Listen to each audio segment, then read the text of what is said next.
Hello, and welcome to this week's episode of the Leading in Healthcare podcast. This week's episode is going to be a little bit different because I'm actually filming a video while I'm also recording the podcast. So, for those of you that want to see me in action or just love interacting with video content, which is my most preferred type of content, then you can watch the video on the Yashika Lind YouTube if you are not watching it there already. Otherwise, you won't notice anything different. This is a podcast, same time, same place. Just thought that I would jazz it up a little bit. So again, if you want to see the video rather than listen to the podcast, then look in the show notes and you're going to find information about how to go over to my YouTube channel to subscribe and turn on your notifications and watch the YouTube video. So without further ado, let's get into the topic of this week, which is all about overcoming your inner critic. Some of you may or may not know, but in December of 2020, I believe, I started a personal mastery membership, which was a 12-month membership where I took a handful of ladies through lessons and things that I've learned throughout my life in order to be the successful person that you see sitting in front of you. And the premise, or one of the premises for sharing that knowledge, was that I am a firm believer that thoughts create things. And us humans typically have about 80,000 thoughts a day. Now, here's the important part to note about that. Of those 80,000 thoughts, about 80 to 90% of them are the same thoughts you thought the day before and the week before and the year before. So we're not really changing what it is that we're thinking about, number one. And number two, studies have shown that most of those thoughts are negative. And that just broke my heart, because what it means is that even though you may feel that you want to move forward and you want to progress and you want to do better in life, when you're thinking these incessantly negative thoughts over and over, day after day, sometimes all of the hard work that you're trying to do is negated by the thoughts that you think on a day-to-day basis. So this is important for you to understand as you start to move into overcoming your inner critic. Last year, I also did, I think it was like a 5-day challenge on self-love. And that was probably one of the highest participation rates that I've ever experienced in a program. But through that program, it was also one of the most favorite programs that people went through, because I took them through 5 key days of learning to love themselves more. One of the things that we went over, though, was self-love and learning how to talk to ourselves in a better way. And that seemed to be one of the hardest days that everybody went through. And the feedback that I got was phenomenal around how hard it was to learn to forgive yourself and learn to talk to yourself in a more respectable and more loving way. If you don't get a hold of this inner critic, it doesn't matter how much work you do in your career and in your personal life, you are going to undermine your success that you could realize as a leader and a success that you could realize in these personal relationships. And oftentimes this inner critic is not stemmed in anything other than, when you get to the root cause of it, a lack of self-respect, a lack of self-esteem, which is all, when you get down deep into it, a lack of proper self-love. Without getting this inner critic under control, you damage your relationship with yourself, with your relationship with the people that you care about, and you also undermine your professional career as well. So your inner critic is basically what some may call negative self-talk or negative thought loops. And it is these incessant thoughts that creep up, like I said, continuously, day after day, year after year, month after month, where you're not talking to yourself mentally in a positive frame of mind, in a positive way.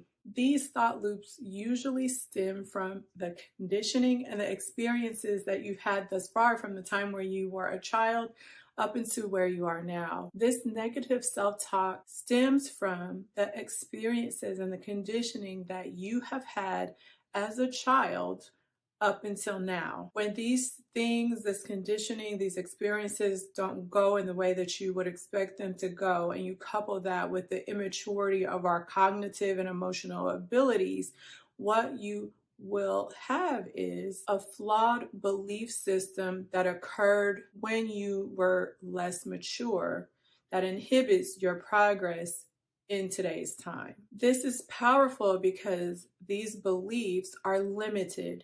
This emotional reaction based on what we picked up in past experiences is also less than optimal. However, the way that we're wired, once these beliefs are hardwired into paradigms, we experience the world through that flawed lens because of something called confirmation bias, which we tend to filter in or look for things that align with the way that we believe. And if we believe in a flawed system, if we believe in things being negative, or if we believe things based on our conditioning and our past experiences that have been hardwired, even though we weren't mentally and emotionally mature, you can see how your inner critic can start to cause some problems for you, even though there may not even be a problem presently. You can start to see how this inner critic can cause you difficulties. So we could talk about this inner critic for a long time. In fact, that could be a whole nother podcast in itself. But what I would really like to do is teach you some things that you can do to overcome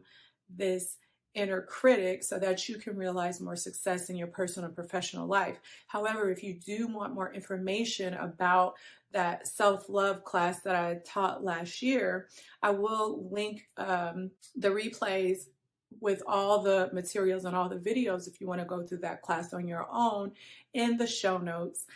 So take advantage of that if self-care, self-respect, self-esteem is something that you struggle with and you would like more help in that area. It was, again, a very powerful way to spend 5 days of your life. All right, so I told you all about the inner critic, what it is, how it results, but the title of the episode is how to overcome your inner critic. So I want to give you 2 of my top tips for you to be able to overcome your inner critic. So number 1, you're going to need a notebook for this. And I want you to carry this notebook around for, maybe let's do it for 2 to 3 days. Because remember, you think the same thoughts over and over again.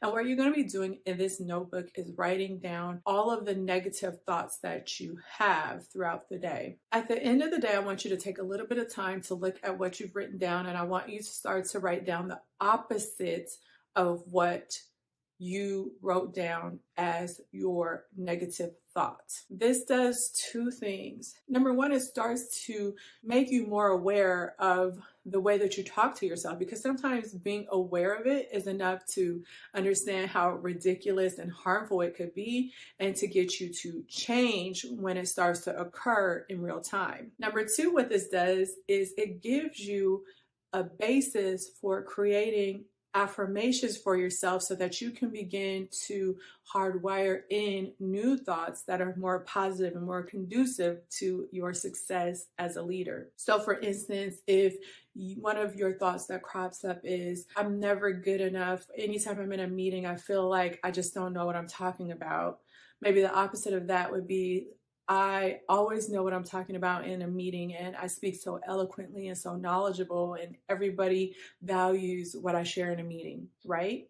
And if you start to do this on a day-to-day basis, then pretty soon replacing those negative thoughts you had with something positive will start to hardwire in new thoughts, and you will find that that self-doubt and that inner critic starts to become more and more and more quiet in these instances in your life that you identify. Number 2 is like super easy, but sometimes we forget it. If we had a friend that came to us and they were saying the negative, bad things that we say about ourselves, we would give them advice about how awesome they are. We would tell them to stop talking to themselves that way. We would try to cheer them up. We would help them see the truth, all of the things. However, when it comes to our own personal self-talk, our inner critic, we don't give ourselves that grace and that love and that compassion. And so the second tip that I have for you to help you to overcome your inner critic is to start to recognize when you are in this state of letting your inner critic take over. And I want you to act like you're a friend of yourself and give yourself advice as you would a friend. And it's not enough to just do this as if you're pretending. And I want you to apply that advice. So I know this week's episode is a little bit short and sweet, but the information that I've provided to you is impactful as always. Understanding your inner critic, understanding how it is detrimental to your success, and then taking these two key things that I did to help you to overcome your inner critic is going to start to push you well on your way to starting to quiet that negative inner critic in your life, and also to help propel you into success more easily, more efficiently, and more whole. So I hope that you find today's episode helpful. There is no orientation manual for leaders. Oftentimes, if we do get any orientation, it's around the tasks of what it is that we do, but we often don't get that manual for being authentic and compassionate and innovative and all the things that truly make a leader great. And so if you like what you hear in this podcast, I invite you to download it. I invite you to share it with a friend, rate, leave me a comment, share this with someone else that may need to hear it, because like I said, we as leaders in healthcare are sometimes just thrown to the wolves and have to figure it out for ourselves. And if you want to learn more about how you can work with me either in your organization or work with you as your coach and help you overcome some of your leadership hurdles or even some of your personal hurdles, then you can find more information about how to work with me in the show notes, or you can go to www.yashikalind.com for more information on that. And I will see you or talk to you in